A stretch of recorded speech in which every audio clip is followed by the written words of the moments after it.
How important do you think it is for everyone to have their own why and their own driving force? Do you think it comes from within, or do you think that it comes from outward organizational push? I think it's a little bit of both. I think that and that's kind of where I come from too. Is I try to inspire our employees to do something extra. There was a period that my wife is a yoga instructor. I've been to her practice multiple times. There was a point in time where I was going 3 days a week, and probably one of the most beneficial times of my life, quite frankly, in my fitness and wellness journey, because the benefits, you don't realize the benefits until you're there.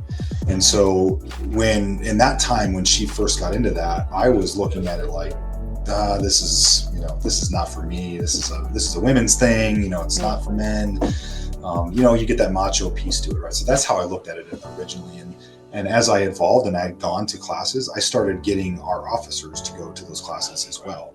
And because I saw the benefits, there was other firefighters from other local fire agencies that were in there also. And I remember talking to one of the guys about how this has saved him. That practice alone has saved him from having back injury or back surgery. I'm sorry, because he had long-lasting back stuff, and that's a pretty prominent thing in law enforcement too. When we're wearing gear around our waist and vests and everything else, that happens in our career field too. And I can also attest to the fact that I've had back issues, and I've had to that practice alone, right? So I say, I kind of squirreled there, so I apologize, but I think the two-part question there, internally and externally, right? There has to be, I think, an influence from others that you surround yourself with, coupled with an internal drive and motivation to want to change also.